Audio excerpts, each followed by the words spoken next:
City of David, the most ancient place in Jerusalem. We are over the Kidron Valley and Mount of Olives there with all the ancient graves. And one man lived and prophesied here, Jeremiah. Jeremiah may be the most tragic person from the Bible, who foresaw everything that was going to happen to the city. And he warned the kings, the officials, and the ordinary men about what's going to happen to this city because of the way they abandoned God. But they wouldn't listen. And he saw everything that he was talking about. He saw the city being destroyed by the Babylonians.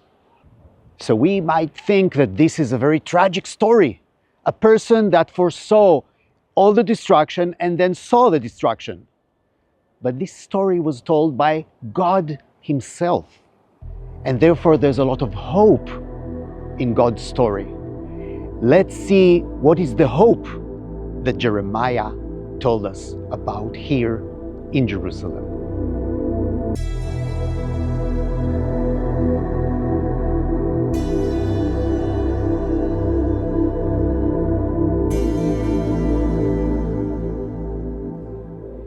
The king's officials couldn't stand Jeremiah's prophecies. So the king, Zedekiah, took him to a prison. It's called Chatzar HaMatara, the court of the guard. And he let him in prison there. He couldn't go out in the city anymore. But Jeremiah, from this place, Chatzar HaMatara, continued to prophesy of everything that the God told him to warn the people. So those officials, what did they do? They took him down into a cistern, a pit. And in that pit, there was no water because of the siege of the Babylonians, and there was only mud. And Jeremiah started to sink and drown in that mud. That was a very dangerous situation. I'm walking now in those narrow tunnels under the old city of the city of David. Down into the pit, Jeremiah was thrown, and the pit was empty, just a little bit of water and mud, and he was drawn in the mud. But God did not abandon and did not forget Jeremiah. And a servant, a Cushite servant named Ebed-Melech, made a rope out of clothes, took it down and put it down, and Jeremiah could climb out, and then he was saved from dying in this pit.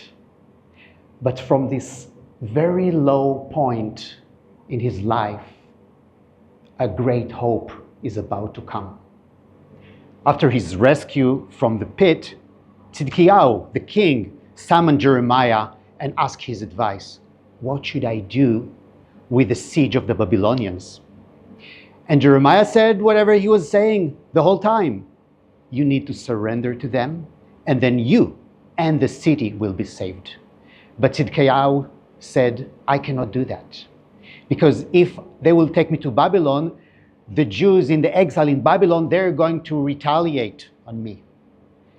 And he said to Jeremiah, I will not listen to you, but you don't tell anybody that we have met.